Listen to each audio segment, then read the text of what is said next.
Hi all, this is Skate, and today we are previewing and having a look at the new American tank line in the tech tree. This line starts on the M2 Light at Tier 2 and works up to the behemoth of a T57 Heavy at Tier 10. This is a very unique tank line. Now it's very unique because A, it's all over the shop. It starts as light tanks, then we'll change at Tier 5 with the M7 to a medium tank. Then we go back to light tanks again, then back onto the mediums again, and then we finish at Tier 10 with a heavy. The other very unique feature of this line is it's pretty much our first full auto-loading line. Now this is the M3 Lee. No, it's not. This is the M3 Stuart. Very much like the M3 Lee though, just with a great big auto-loader attached. Again, this tank is like the M2 Light in the aspect of it has two guns. The first gun, which is the stock gun on this, is the 37mm, which I said was a waste of time on the previous one. And then the next gun is a 37mm M6 autoloader gun, which is the gun you can see here. In this preview, you'll see the majority of tanks I am shooting at are higher tier. Reason for this, quite simply, well, the real reason is I can't control the bots, but it does give a nice indication of the capabilities of the guns. This autoloader carries 3 shells, each of which does around 40 damage. As a result, you're doing around an average of 120 per clip. It takes 0.6 seconds to load each shell, so obviously looking 1.2 seconds approximately to fire the entire clip. And then fully equipped, you're looking at around an 8-second reload. Buck is 9.18, but obviously that isn't taking into consideration anything like consumables. Now when you compare this to the gun you get on the Tier 2, you've added 20 damage approximately to the clip, but you've added about 3 to 4 seconds to the reload of said clip. Now that's not a big jump in DPM, in fact that's actually quite bad. The one thing you've got is the accuracy here. If you look at the aiming time and accuracy between each shot, it aims very, very quickly, which is not a common thing you see on autoloaders. If you look after each shell has fired, I'm pretty much fully aimed by the time the next shell is ready to fly out. I'm trying for the ammo rack there, didn't get it. Best recommendation with this tank is to play it at range. With an autoloader, you run in, you unclip, and you run off. This is not a tank for that. It has no armor, which in all fairness, most lightweights don't. But it doesn't really have the DPM or the clip burst, so to speak, to actually allow you to run in, clip a huge amount of health, and run off. This one, unlike the previous tank, is not a keeper. It's still fun, but it's nowhere near as powerful tier for tier. So we're going to move on from that tank and we're going to go to the M5 Stuart at tier 4. We've only jumped up 1 tier, but this tank is considerably better than the previous. I mentioned there are a couple of oddballs in this line. Well, the M5 isn't one of them, but the M3 Stuart we looked at just now is, or was. The reason being is because this is only 1 tier up, yet it gets the same gun but with 2 extra shells in it, so your clip damage is now 200 and the reload is nearly half the time. Makes no sense whatsoever.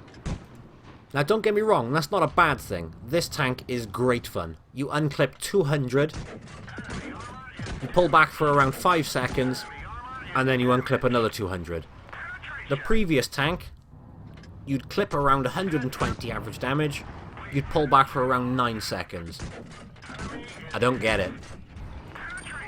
Yes, we are 1 tier up, but if you look at the tier 2, it had great damage per clip, great reload time. You go to tier 3, poor damage per clip, poor reload time, and then you go to this one, and it's great damage per clip again, and a great reload time. Again, as per the tier 2, this is definitely a keeper of a tank. It's very, very nimble, very, very fast. I mean, just to give you an idea, this thing has 49 degrees turret traverse and 53 degrees of track traverse. It's incredibly nimble. But the key thing is don't get shot. Everything that shoots at you will pretty much penetrate you. If it doesn't penetrate you, it was a lucky bounce. So make sure you stay in cover between reloads. It's only a 5-second reload, but still, get into cover, then come straight back out, unclip, and run away again. Most frustrating and the most fun thing in the world. Unclipping on someone, then running away, and appearing again, right next to them, unclipping again, and running away. So far on the line, we have a good tank, then we have an oddball, then we have a good tank again, and next, yes, you guessed it, we have another oddball.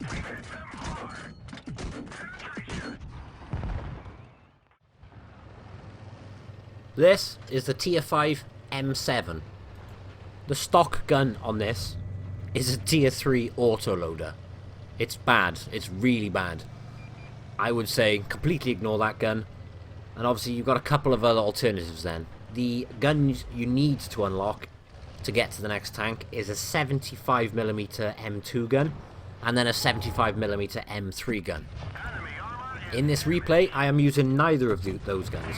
The other alternative is a 6-pounder Mark III gun. Now, you don't have to use this gun on this tank, you can completely bypass it to get to the next tank. The reason I've picked to put this gun on this tank is quite simply, it's got 20 rate of fire, that's prior to any consumables, etc. It's got 105 pen, as with the 75mm has 92, which is pretty low. And it's got 90 damage per shot, so you can literally tear things apart with it. Top 75mm gun only has 10 rate of fire a minute. Has 160 alpha, so you don't need to be popping out as often, but like I said, that pen is much lower. And the DPM is much lower, so this gun is better. And at the moment, with my consumables, the reload is 3.1 seconds. It's a perma-tracking dream, this gun is. I have no complaints whatsoever on the gun. It's not an autoloader, which is why it's partly an oddball, but we've gone from light tanks now into this medium tank. We've basically traded off a lot of our mobility for extra armor. So it's a bit of an oddball, but it's not a bad tank. Like I said, you can see we're permanently tracking him. There is nothing he can do. Even with a repair kit, you can quickly re-permatrack him. In fact, what we're going to do is permatrack that cove by there, or Crusader is it? It's a Crusader, sorry. Then finish off the SU, and then go back to dealing with the Crusader. It's a good tank, you just lose a lot of mobility. And it's got an ugly butt. It looks like the boot of a VW Beetle, actually. So if you find this tank that ugly, just stay in sniper mode as often as you can. Saying that, with a reload of 3.1 seconds, you are going to spend a lot of time like this anyway. For me, the M7 won't be a keeper and it won't be a tank I keep going back to. It'll be a tank I won't dislike going through the grind. It's actually a very nice grind once you've got that 6-pounder unlocked. And I do think this will be a tank to look out for on the battlefield. I just don't like its butt. Aside from its butt though, it's definitely something to look out for. Moving on from that tank, we're up onto Tier 6, and you'll be forgiven for thinking I am driving a Tier 7 T20 here. This is actually the T21, which is a lightweight version of the T20. It's basically smaller and cuter. The top gun on this is a 76mm, 121 pen, 160 alpha, and 12 rate of fire before adding consumables, etc. She has oodles of gun depression, and a blistering 52 degrees of turret traverse, and 62 degrees of track traverse. I make a complete hash of this now, and I get shot several times, but you can see just how nimble it actually is. Even in reverse, I can get away from his gun. If he turned his tracks, yeah, fair enough. He could probably get me. But this just gives you an idea. We're on a hill, and we can actually turn in front of his gun before he gets a reload and a good shot on us. And obviously we're backing down the hill, so we're below his gun range anyway. One thing I haven't mentioned so far except for the M7, the tier 5, don't ram or tap anything in these tanks. These tanks will literally take truckloads of damage to do a tiny bit of damage to the enemy. So until you get up to the higher tiers and you get some more weight behind your tanks, don't ram. Seems like an obvious thing to say, but a Leo is fun to ram things in. These are not fun to ram things in. You'll also notice I'm not running adrenaline on this tank. That's not because it's prone to risk of fire or anything like that. It's purely because that's the standard loadout in the garage and I did not change it. Now granted, we are fighting bots here, but we are fighting 2 tier 7 bots. I'm tier 6, remember? As a result, I think this is a nice indication of the maneuverability of the tank and what the tank is capable of. I was a bit cocky at first because my reaction was, it's just a bot. So as a result, I got right stuck in there. I'm kind of low on health now, so I can't do that. So what I'm doing is using the maneuverability, the speed, to get around the ridges, to get shots on them, and to get myself away from both of them at the same time, and to separate them. I've got myself in a situation here where I can keep the T-29 tracked without taking further damage from him. That T-29, by the look of it, doesn't have the top gun, but as a result he has got a much better rate of fire and accuracy. So I do need to be careful of that. So I'm trying to keep him pinned while running away from that IS by there. And that is him dealt with. Now we're in a light tank on heavy tank situation. And we can get a very good indication as to what this tank will be like trying to do a circle of death on a heavy. The one thing I noted straight away is the lack of pen against tier 7 heavies. So I am switching to APCR on this heavy to clean him up. The pen on everything else I've shot at I have found perfectly adequate, except for tier 7 heavies. So you go up a tier, obviously you go to a heavy. It's not uncommon to obviously have to load APCR anyway. If I stopped and aimed every single one of my shots into his butt, I'd have no issue at all. They'd all go through. I can't, in this circumstance, stop and obviously aim up every single shot perfectly. I don't have the health to risk it. Just to demonstrate that though, I'll load a P for this and just put one in his butt. Okay, so next tank in the line is the T-71 at tier 7. This tank is amazing. And it's adorably cute. It's, okay, first off, it's tiny. It looks great. I really love the look of this one. But you'd be forgiven for looking at my loadout and going, APCR at the start of the battle. I'm not being a gold noob. This thing fires APCR standard. The standard APCR has 175mm of penetration. And the heat, which is the premium on this, has 210. The biggest advantage of having the APCR as standard is the lead time in firing shots. You need to give very little lead time, which makes it a lot easier to fire at targets on the move and targets coming past you at full pelt. You will also find penetrating heavy tanks is absolutely not an issue at all. Circling them is even easier. This thing has a track traverse of 68 degrees.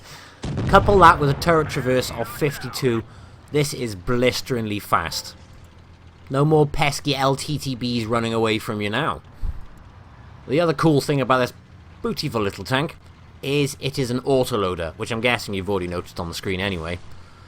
It has 160 alpha per shot and it is a 3-burst clip on it. What that translates to is 480 damage, approximately, in 4 seconds. You do have a 13-second reload on this. 13 seconds though, to then launch out another 480 alpha, I am absolutely fine with. Reason being is it is that nimble, it is that quick. You can get yourself into cover straight after unclipping, and you can reappear again, as I mentioned earlier, unclip again, and then run off again. I am super hyped and I am super excited to play this on the live server. There is nothing I don't like about it. It's just so small. It's quick. It's got an amazing gun. There's nothing I can complain about with this tank. Granted, it's got no armor, but it's a light tank, and look how small it is. It's a very hard target to begin with. Now, anything which fires HE at you will pen. It's got 25mm of armor on the front, 20 on the sides, and 19 on the back. It's got literally no armor whatsoever. But with it being so small, when you run in to unload your clip, especially with heavies, you can get really close to them, wiggle underneath the turret, and get out of there while dodging their shots. This is even smaller than the SP1C, and I can guarantee these things are going to be everywhere at tier 7. It's an absolute barrel of laughs to play. I'd pick this over the SP1C all day long, and this really is going to be a tank to keep an eye out. It is going to cause havoc literally everywhere. Its weight-wise is 17 tons, by the way. So, although it's smaller than the SP1C, you can still ram them. Don't ram anything else. Don't let anything else ram you. But if you see an SP1C, ram it. Now, you would think with such a small, low-profile machine that it has amazing camera rating. I sadly haven't had the opportunity to test out the camera ratings on this yet. But remember, this is just a preview of the tanks. More detailed guides, etc. will come in the future. And this is actually the tank we're going to stop at in this video. I want to do tier 8, 9 and 10 in a little bit more detail, so they will come in a separate video. Those 3 tanks are going to completely change tier 8, 9 and 10. Anything on less than half health will be terrified to come out of cover in front of them. So they are completely different to the rest of the line in regards to they have more armor and they have a lot more alpha per shot. A platoon of them will literally clip a tank in one. So, in short, covering this video, we have a couple of oddballs in the line. Everything from tier 6 up to tier 10 is absolutely amazing fun to play. And the second these things go live, I am grinding them out. And I strongly recommend you do the same. I really can't express how much fun these tanks are. I think if I went into tier 8, 9 and 10, this video length would literally double. Which, 40 minutes long, we're bordering on a documentary at that point, rather than a preview. Anyway, thanks for watching, and stay tuned for the next one where we show off 8, 9 and 10. I'll catch you in the next video. Bye bye.